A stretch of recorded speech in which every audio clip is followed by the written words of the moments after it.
अब green card ही नहीं बल्कि सिटीजनशिप भी खतरे में पड़ गई है। जी हाँ, अब अगर आप अमेरिका में नेचुरलाइजेशन के जरिए नागरिक बने हैं, यानी जन्म से नहीं बल्कि बाद में अमेरिकी सिटीजनशिप आपने हासिल की है, तो ट्रंप एडमिनिस्ट्रेशन की नई पॉलिसी आपको सीधे सीधे निशाने पर रख रही है।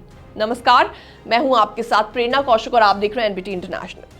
तो 11 जून को अमेरिकी न्याय विभाग यानी कि डिपार्टमेंट ऑफ जस्टिस डीओजी ने एक ऑफिशियल मेमो जारी किया है, जिसमें साफ साफ शब्दों में कहा गया है कि अब सरकार सिविल डीनेचुरलाइजेशन की प्रक्रिया को तेजी से लागू करेगी। इसका मतलब ये हुआ कि अगर सरकार को लगे कि आपने सिटीजनशिप लेते वक्त झूठ बोला है या कुछ छिपाया है, कुछ हाइड किया है, तो आपकी नागरिकता छीनी जा सकती है, वो भी बिना किसी क्रिमिनल ट्रायल के, सिर्फ सिविल कोर्ट प्रोसीडिंग्स के जरिए। जी हाँ, तो ऐसे में आपको बताते हैं कि किन किन लोगों पर इसका सीधा सीधा असर पड़ने वाला है। तो इस डायरेक्टिव में डीओजी के 10 प्रायोरिटी कैटेगरीज उन्होंने बताई हैं, जिसमें ऐसे लोग शामिल हैं जो कि वॉर क्राइम्स या ह्यूमन राइट वॉयलेशन में शामिल रहे हैं, जो लोग एक्स्ट्रा जुडिशियल किलिंग्स यानी कि बिना कोर्ट के फैसले की हत्या के मामले में शामिल हैं। इसके अलावा आतंकवाद या टेररिज्म से जुड़े लोग हैं, ये भी इसमें शामिल हैं। इसके अलावा ऐसे नेचुरलाइज्ड लोग जिन्हें सीरियस क्राइम्स में सजा हुई है और जो अमेरिका की सुरक्षा के लिए ऑनगोइंग थ्रेट माने जाते हैं। तो ऐसे में गैंग से जुड़े लोग या फिर क्राइम में दोषी पाए गए लोग, डीओजी ने कहा है कि इन सभी मामलों में अगर सबूत हैं तो सिटीजनशिप उनकी पूरी तरीके से जाने के चांसेस हैं। तो ऐसे में इससे कितने लोग प्रभावित होने वाले हैं? साल 2023 के आंकड़ों के मुताबिक अमेरिका में करीबन 2.5 करोड़ नागरिक ऐसे हैं जो कि जन्म से नहीं बल्कि नेचुरलाइजेशन के जरिए अमेरिकी बने हैं। जी हाँ, इनमें बड़ी संख्या भारतीय लोगों की भी शामिल है। अब तक ये माना जाता था कि एक बार नागरिकता मिल गई तो आप टेंशन फ्री जी सकते हैं, लेकिन इस नए आदेश के बाद ये धारणा बदल सकती है, खास तौर पर उन लोगों के लिए जिनकी सिटीजनशिप को लेकर कहीं कोई गड़बड़ी हुई हो, चाहे वो जानबूझकर हो या फिर अनजाने में। तो अब सवाल ये उठता है कि क्या पहले भी ऐसा हुआ करता था? तो ऐसा पहले भी होता था।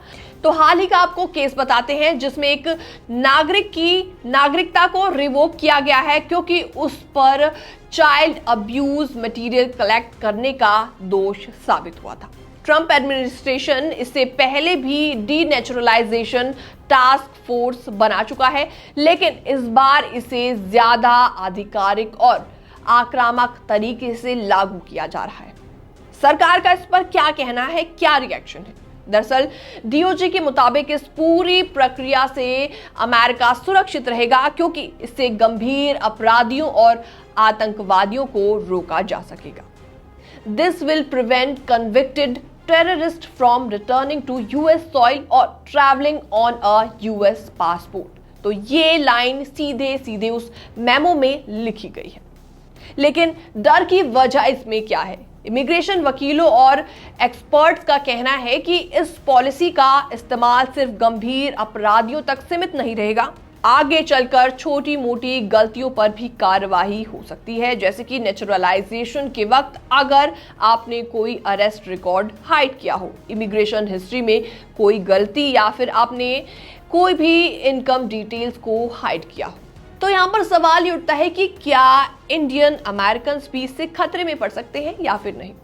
देखिए, जो लोग पहले असाइलम रिफ्यूजी स्टेटस या मैरिज बेस्ड ग्रीन कार्ड पर आए थे और बाद में सिटीजन बने, उन्हें एक्स्ट्रा सावधानी बरतने की जरूरत है। अगर आपने सिटीजनशिप एप्लीकेशन के वक्त कोई तथ्य, कोई भी कुछ भी छुपाया था, तो अब आपके खिलाफ वो इस्तेमाल किया जा सकता है। तो ऐसे में आपको डरने की जरूरत नहीं है, बल्कि सॉल्यूशन ढूंढने की जरूरत है। तो इसके लिए आपको क्या कुछ करना चाहिए? अगर आप नेचुरलाइज्ड सिटीजन हैं तो अपने इमिग्रेशन एंड सिटीजनशिप डॉक्यूमेंट्स की एक बार फिर से किसी से रिव्यू करा लीजिए।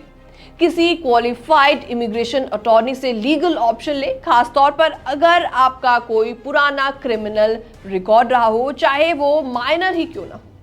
और सबसे जरूरी बात, पैनिक मत कीजिए। फिलहाल ये कार्रवाई सिर्फ सीमित सीरियस केसेस में ही है, लेकिन अवेयर और प्रिपेयर रहना इसमें बहुत ज्यादा इंपॉर्टेंट है। फिलहाल इस पूरी रिपोर्ट को देखने के बाद आपका क्या रिएक्शन है, आपके क्या विचार हैं? कमेंट सेक्शन में आप अपनी राय रख सकते हैं। बाकी तमाम अपडेट्स के लिए बने रहिए एनबीटी इंटरनेशनल के साथ।